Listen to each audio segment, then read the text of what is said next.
gentlemen, here she is. It's Demi Lovato.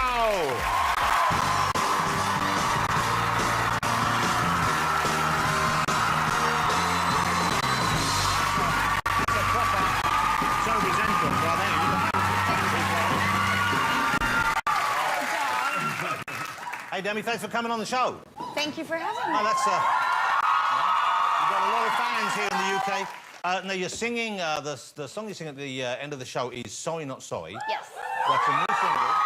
We just heard a little bit of that there, and the video there looked like a lot of fun. That was set at a party. You got Jamie Foxx there? Yeah, Jamie was there, Paris Hilton was there, and Wiz Khalifa was there. Wow, and this was an actual party, or this was set up for the shoot? No, this was set up for the shoot. It was inspired by a real party that I had. Now, who was at the real party that inspired this then? Because I'm assuming you know a lot of these famous folks. Yeah, so Wiz was there, French Montana, Ty Dolla $ign, and Snoop Dogg. I've met Snoop Dogg. I'm a big fan of Snoop Dogg. Yeah, he's great. There's normally a very telltale aroma that follows Snoop Dogg around. There's a cloud, yes. So actually, he was at the party, and I don't allow people to smoke inside, but he was the one that came in smoking, and I was like, I can't tell him no, because it's Snoop Dogg. Snoop Dogg. So the next day, my nutritionist chef came in, and he was like, it smells like Snoop Dogg was here. I was like, no, he literally was. He's like, trademarked that smell. I had to air out my house, like, open up all the windows for a day. Now, here's the thing that's remarkable about you, is you're 25 years old. Yes. But already, I think it'd be fair to say, you're kind of a showbiz veteran. I've been at it for a while. Yeah, when did you start? How old were you when you started the business? I was about 7 years old. Wow. Yeah. And was that was in Barney or just other TV shows? That was in Barney. So Barney, now we know Barney the dinosaur. We know Barney. He doesn't normally get a scream, but that was very generous of him. Were you a Barney fan before you were in the show? Yeah, I was a Barney fan growing up. I think a lot of kids were. Well, my kids are about... my eldest child is the same age as you, and they were big Barney fans. We used to take them to see the Barney show. There used to be a Barney show at Universal Studios. You ever go to that? No, I haven't. It was weird. It was weird? It was weird because it is weird. Barney is weird. Barney's weird, but he was really cute. The guy in the suit was hot, and I had a crush on him. Oh, really? Yeah, because the suit is like 100 pounds, so you have to be, like, ripped to So he carry was it fit? around. So he was fit, So he was had kind a of like good me, face. kind of muscular. Yeah, and then just like kinda- you. Yeah, yeah. He was a dreamboat. So you had a crush on the actual guy inside the Barney suit? Yes. Wow. I wonder where he is now. Do you know where he is now? No, I don't know where he is. We could find out for you. Just for you. I'm okay. We have a surprise. We're going to bring him in now. I just got nervous. Yeah, I wouldn't do it. No. And so you're already working at 7 and 8, and then you stay in the business, you have huge successes after that. And, of course, I don't know whether... I mean, it seems to be almost like this is common when people in showbiz early. There's a period where you kind of lost it a bit. You spun out of control, didn't you? Yeah, I went through some tough times and went to treatment for some struggles that I had, and now I've come out the other side, and I use my stories to help others and inspire them to get the help they need. Well, I admire that very much in you because you're... Because it would be very easy to pretend it never happened and carry on and be successful, but I know you share that, particularly when it comes to issues with, like, mental health. You talk about that a lot, I know. So how did you get through that? I believe, did family, friends, they staged an intervention, didn't they? Yes, there was a few. More than one? Yeah, more than one. But the final one, everyone was like, we are no longer going to leave, we're leaving. And that was the moment where I thought, okay, I really need to get help and get sober. But one of the main reasons was getting sober so that I could be around my little sister, because my mom and dad were like, we're not going to let you be around your little sister if you're doing stuff. So I got the help that I needed, and now I co-own a treatment center. Wow. Well, congratulations. It's a wonderful thing to put your time back into that. Yeah. Is amazing. So you're close with your family still, you're close with them, you get to see your little sister, which is a good thing. Yeah, I do. Okay. Let me ask you about your personal life. Okay. Are you single at the moment? I'm dating. You're dating? Yeah. Did he used to wear a big purple dinosaur suit? No. No. I'm just having fun right now. You have dated British men in the past, I believe. I wouldn't say dated. What? I told you not to worry about this. I've hung out with... Okay. Yeah. So, and did you like the experience? Were British men fun compared to American men? Yeah, it's just really funny because when they like dirty talk, it's really proper. mean like grammatically correct?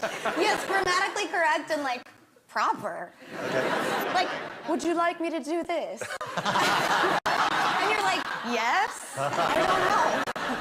Now, I want to ask you about this thing, and make sure you're comfortable showing this, because there was a meme that grew up around you. Yes. A while ago, which I hadn't seen till I knew you were coming on the show, but the name of this meme was Poot. Poot Lovato. Poot Lovato. It was like this altered image of me, and at first I was like so embarrassed because I was like, that's such a bad angle, and then someone was like, no, they photoshopped it. I was like, oh, okay, I don't care anymore. So we have the image. Can I show this image? Yeah, so Poot for the win. This is Poot. There's Poot. Yeah, Demi's twin sister. She was locked in the basement her whole life. This picture was taken for the first time she went outside. Her name is Poot. We all have a bad photograph taken. I have one of Martin here. This is Martin's version of Poot. That hasn't been retouched in any way. That's Macaulay Culkin. That's really good. Okay, still to come on the show, I'll be chatting more to Demi and Martin Clunes, but we'll be joined by Henry Fraser, and we've still got James Arthur coming out, and Holly Willoughby, so don't go away.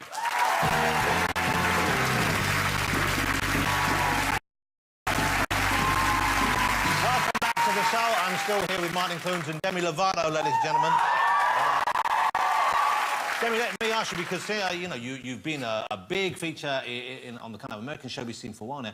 You were asked to sing for President Obama and his wife. Now, that's a great honour. Yeah, it is. What did you sing? Where did you go there and perform for them? Well, there actually is a funny story. I was going to leave out Cool for the Summer because I thought it wasn't White House appropriate. So that's a bit saucy. It's a bit saucy. What were the lyrics that you were concerned about singing for Michelle and Barack? Got a taste for the cherry, I just need to take a bite. Okay. And like, take me down to your paradise. So like, you know, just stuff that you wouldn't want to say in front of the president.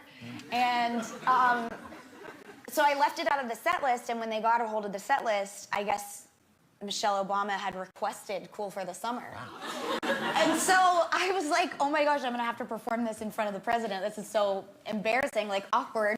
And so they were at like a formal, they were formal in the audience, and there's a part where I say, shh, don't tell your mother, and I actually go, shh, don't tell the president. And it was funny, and everyone laughed, and you guys can laugh if you want.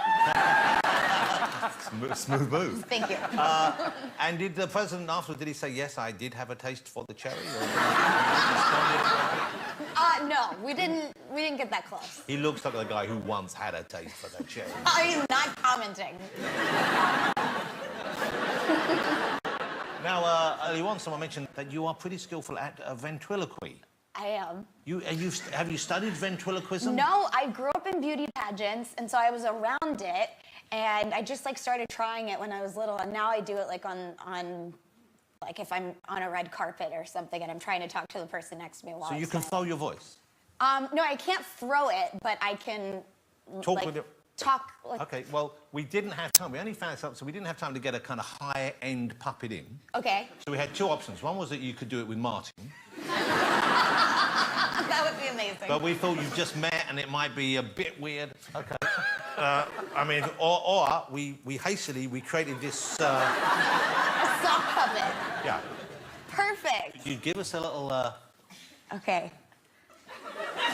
My, like, nails If you break it, it's fine, because that's the sock I wore here. I've got the other one under here. So, I'll ask you, how warm is Demi's hand right now? Demi's hand is really warm and a little sweaty because she's on TV and a little nervous. Did you say a little slutty or... No. A little sweaty. I see. I think we need to work on some of the words. We should work on That was amazing. I'll shake your hand while you're wearing it there. Demi Lovato, ladies and gentlemen. Thank you so much. That was above and beyond. And now, you know, if you watch the show on a regular basis, you know that more often than not, we choose our guests from the same kind of watering hole that every other show does. We have movie stars and TV stars and music stars and occasionally sports stars. But I was browsing online at the weekend and I saw a recommendation to a book, which I downloaded and read, and it was just amazing. I thought the guy's story was incredible. The young man himself and the way he is dealing with the challenges that have been thrown up in his life was just... well, it really made me think and it really moved me, and I thought I would like to share that with you. So we asked him if he would come on the show And he has said, yes, he's a different kind of guest than the ones we normally have on, but I think you will very much enjoy meeting him. Before he comes out, let's take a look at him at work.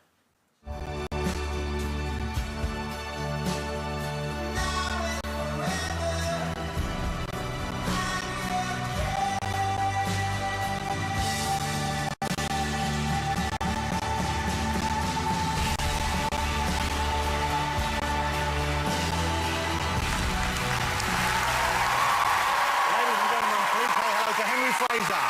Hello, Henry. Great to have you here. Thank you so much for coming on. Thank you very much.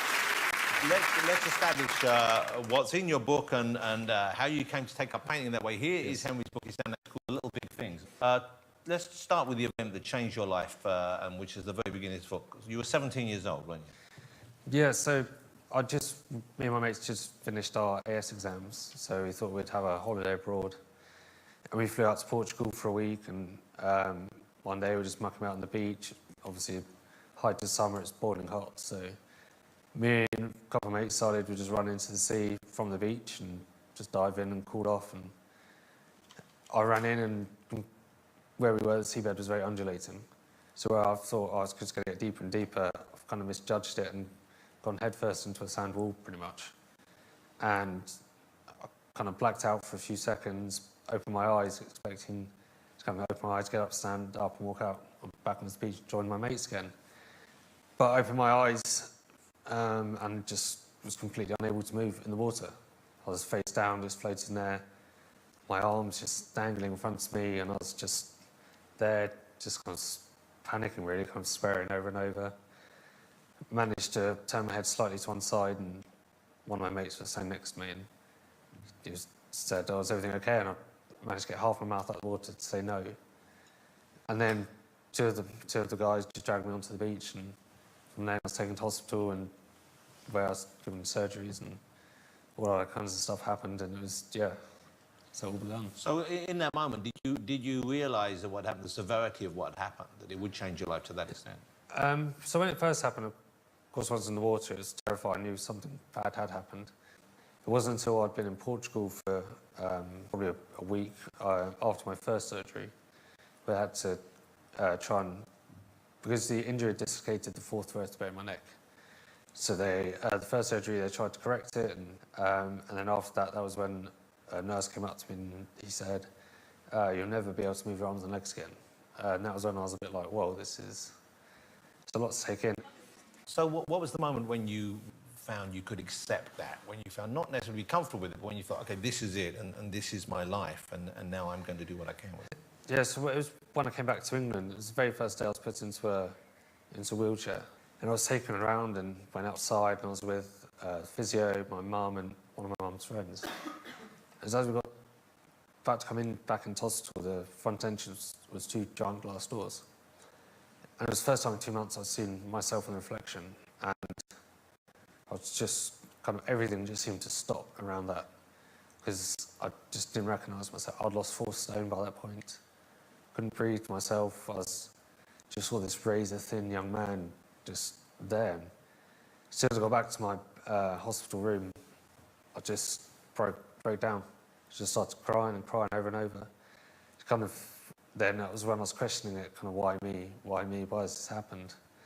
Just wanted to be able to hug my mum, and I couldn't even do that. And it was a brutal, horrible day. And it wasn't until that night when I tried to get to sleep that I just couldn't sleep, even with the huge pain and sleep tablets I was on.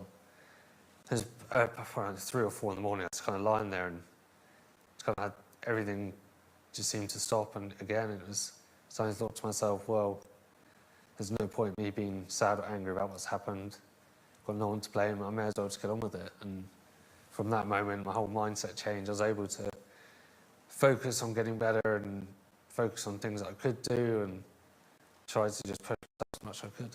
I think one of the things that impressed me about the book and really made it stay with me is for most of us, we wake up and we'll have what we think is a bad start to the day. And we'll say, you know, I'm angry about this.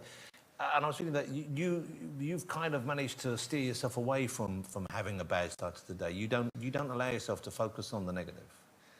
No, well, I mean, I wake up every day and I think to myself about incredible friends and family I have around me. Kind of incredible life my parents given my brothers and me. I get to wake up and do a job I love every day, do art and public speaking, and I get to challenge myself every day and push myself and move forwards and everything. And when I look at my life in that way, I'm considering myself very lucky, and it's, yeah. So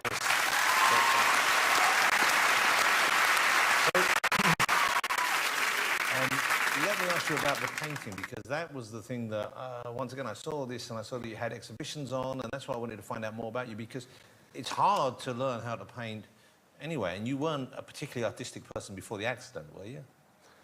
no, so when I was young, I used to love art, but as I got older, I really fell out of love with the subject big time.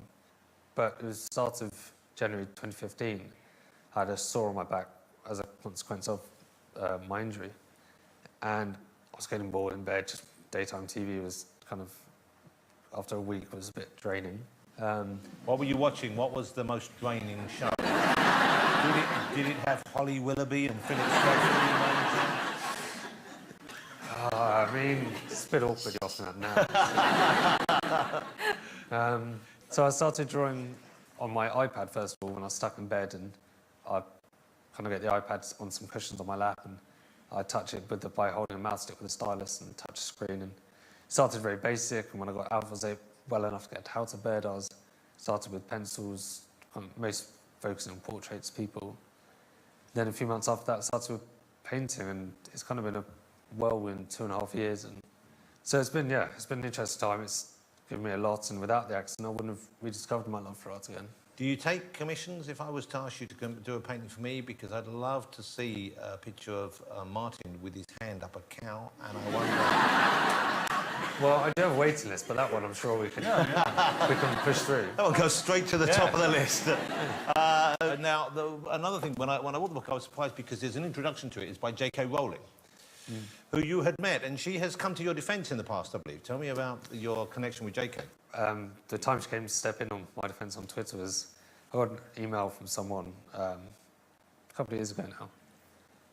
This random woman emailed me to say I should have died that day in the water when the accident happened. She said I was stupid for what I did, and this and the other. And of course I read it. First of all, I was a bit shocked, but then I sent her a lovely reply back, very calm. And I put it on. No, but people think you're being sarcastic, but you did send a nice response back, didn't you? I think we have the exchange, don't we? Do we have that? Can you put that up there? OK, so we've got, thanks, Laura. I hope that you don't have to go through what I've been through. It's pretty tough, which is about as nice a response as you could send back to someone who has displayed a rather petty, unpleasant stupidity. Yeah, and it's because it's funny, again, that how these things seem to work out, and I screenshotted it and put it on Twitter, and JK saw it and said something, and then it just kind of went viral, and that email gave me more publicity than I could ever dreamed of. Yeah. So anyway, I should send around another email back to thank her, really. Yeah, I'm sure she'll love that. You're going to stick around, but it's been lovely to meet you, and I so enjoyed the book, and it was so, it kind of, without wanting to sound too cliche, it puts a lot of the things that we all go through on a daily basis right in a very different perspective, and everyone goes through stuff, but you really have been through stuff. And see you dealing with it with such positivity and such generosity of spirit is really just wonderful. So thank you for coming on the show. Henry Foley. Because after the break, we will be joined by Holly Willoughby. So don't go away.